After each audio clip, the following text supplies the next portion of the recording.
Fact number 10, चाहे बस हो, ट्रक हो या फिर ट्रेन ही क्यों ना हो, इमरजेंसी गेट तो आपको हर किसी में देखने को मिल जाएगा। ठीक वैसे ही प्लेन्स में भी इमरजेंसी गेट होता है, लेकिन प्लेन्स का इमरजेंसी गेट दुनिया का सबसे महंगा गेट होता है। अब आप सोच रहे होंगे कि भला ऐसा क्यों, तो आपको बता दें कि चलते प्लेन में इमरजेंसी गेट को खोल पाना तो पॉसिबल नहीं है, इसलिए गेट को या तो जमीन पर खोला जाता है या फिर पानी में, और इस गेट को सिर्फ एक बार खोलने की ही खर्च से 20 से 30 लाख रुपए आता है। तो दरअसल जब भी प्लेन के इस गेट को खोला जाता है तो एक फूली हुई स्लाइड बाहर आती है जो पैसेंजर्स को सेफ्टी नीचे उतारती है। ये स्लाइड देखने में भले ही बलून जैसी लगती है, पर आग भी इस स्लाइड का कुछ बिगाड़ नहीं सकती। वहीं पानी में ये स्लाइड बोट का काम करती है। ये स्लाइड 900 डिग्री का टेम्परेचर भी झेल सकती है। अगर ये दरवाजा खराब हो जाए तो इसे ठीक करवाने में करोड़ों रुपए खर्च हो जाते हैं, इसलिए ये दरवाजा दुनिया में इतना महंगा होता है। फैक्ट नंबर 9, क्या आपको भी ऐसा लगता है कि जिस गाड़ी में जितने टायर ज्यादा होंगे वो गाड़ी उतनी ही स्पीड से दौड़ेगी? अगर हाँ, तो आपको गलत लगता है, क्योंकि हम आपको एक ऐसे ट्रक के बारे में बताएंगे जिसमें इतने सारे टायर होने के बावजूद उसकी स्पीड बहुत स्लो है। जिस ट्रक की हम बात कर रहे हैं उसमें 416 टायर लगे हैं, लेकिन फिर भी इस ट्रक को मंजिल तक पहुंचने में 1 साल का टाइम लगेगा। अब सवाल ये उठता है कि इस ट्रक में ऐसा क्या लोड करके लाया जा रहा है? तो भाई लोग, इसमें रिफाइनरी के बड़े से रिएक्टर को लोड किया गया है। ये ट्रक इतना ऊंचा है कि रास्ते में आने वाले बोर्ड और तारों को भी ऊपर करना पड़ता है, इसलिए 25 लोगों की एक टीम हमेशा इस ट्रक के साथ चलती है। और जानते हैं कि ये ट्रक गुजरात के कांडला जिले के 11 महीने पहले चला था, जो कि भटिंडा रिफाइनरी तक जाएगा।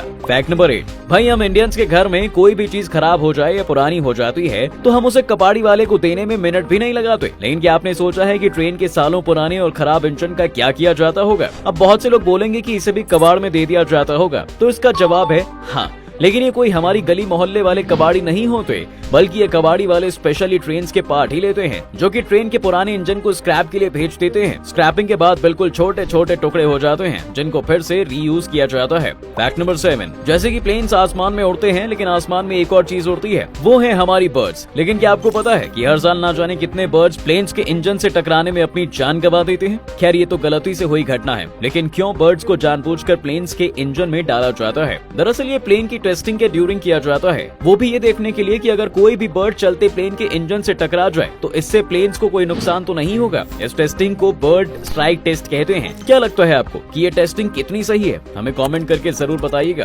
फैक्ट नंबर 6, चाहे इलेक्ट्रिक बाइक हो, कार हो या फिर बस हो, सभी इलेक्ट्रिसिटी से चलने वाले व्हीकल्स को ज्यादा बढ़ावा दे रहे हैं, क्योंकि इनसे पॉल्यूशन नहीं होता। लेकिन क्या आप ये जानते हैं कि अगर इलेक्ट्रिसिटी की बस में आग लग भी जाए तो आग इतनी आसानी से नहीं बुझती है, चाहे फिर आप कितनी ही फायर ब्रिगेड की गाड़ियों को क्यों ना बुला लो। इस आग को बुझाने के लिए पानी भी काफी यूज होता है। इसके लिए लगभग 1 लाख लीटर पानी की जरूरत होती है। वहीं इलेक्ट्रिसिटी से चलने वाले व्हीकल्स में आग बहुत जल्दी लग जाती है। इसके पीछे का कारण है बैटरीज की लो क्वालिटी। बैटरीज में छोटे छोटे सेल्स यूज किए जाते हैं। अगर एक भी सेल में आग लग जाए तो धीरे धीरे सभी सेल्स में आग लग जाती है, और अगर इस आग को ना बुझाया गया तो ये लगभग 5 दिन तक चलती रहेगी। फैक्ट नंबर 5, बहुत बार ऐसा होता है कि हम जल्दी जल्दी में अपना चार्जर अपने घर पर या फिर कहीं और रखकर भूल जाते हैं।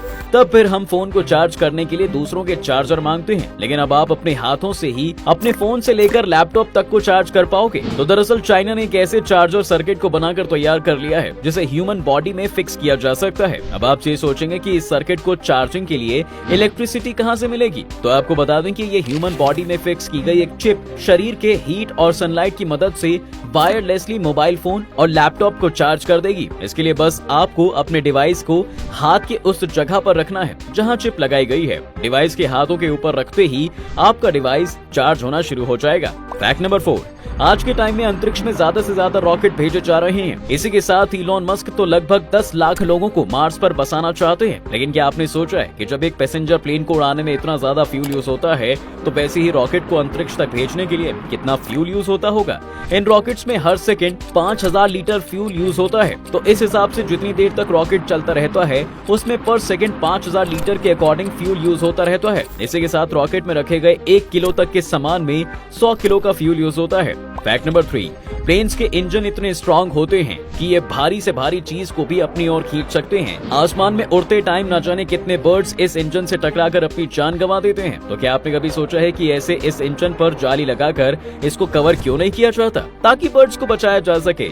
लेकिन एयरलाइंस ऐसा चाहकर भी नहीं कर सकती, क्योंकि इंजन के फ्रंट पार्ट को इस तरीके से बनाया जाता है ताकि ये ज्यादा से ज्यादा हवा ले सके। लेकिन अगर इंजन को जाली से कवर कर दिया जाए तो ऐसे में इंजन के अंदर कम हवा जाएगी, जिससे कि फ्यूल और ज्यादा यूज होगा। इसलिए ही प्लेन के इंजन में जाली नहीं लगाई जाती। फैक्ट नंबर 2, बड़े बड़े समुद्री जहाजों को रोकना दुनिया के सबसे मुश्किल कामों में से एक है और ये काम बहुत रिस्की भी होता है। आपको तो पता ही होगा कि समुद्री जहाजों को बड़ी बड़ी एंकर चेनों की मदद से रोका जा सकता है, लेकिन अगर एंकर चेन से जहाज रोकने का तरीका फेल हो जाए तो दरअसल बहुत बार तेज हवाएं और समुद्री लहरों के बीच एंकर चेन को जब समुद्र में छोड़ा जाता है तो फिर ये चेन समुद्र की सतह के साथ अटक नहीं पाती, जिससे कि जहाज को रोकना मुश्किल हो जाता है। लेकिन एंकर चेन के फेल होने से जहाज डूब भी सकता है। दरअसल ये एंकर चेन इतनी भारी होती है कि जब ये फेल हो जाती है तो इससे जहाज बीच में से टूट भी सकता है, जिससे कि जहाज पानी में डूब जाएगा। फैक्ट नंबर 1, आपने कार से लेकर बड़े बड़े ट्रकों में वाइपर्स को तो देखा ही होगा। इन सभी में वाइपर्स का इस्तेमाल किया जाता है ताकि बारिश के टाइम ये आगे वाले शीशे को साफ कर सके। लेकिन क्या आपको पता है कि प्लेन्स में भी वाइपर्स होते हैं? जी हाँ, लेकिन फिर भी पायलट इन वाइपर्स का यूज नहीं करते। दरअसल इसके पीछे का कारण ये है कि प्लेन्स आसमान में लगभग 800 से 900 किलोमीटर पर आवर की स्पीड से उड़ते हैं, जिससे कि इतनी स्पीड में इन वाइपर्स का यूज करना पॉसिबल नहीं है। लेकिन ऐसा भी नहीं है कि ये वाइपर्स सिर्फ शो ऑफ के लिए होते हैं। दरअसल जब प्लेन नीचे चलते हैं तो फिर पायलट इन वाइपर्स का यूज करके शीशे को साफ करते हैं, लेकिन उड़ते हुए जहाज में इन वाइपर्स का यूज पॉसिबल नहीं है।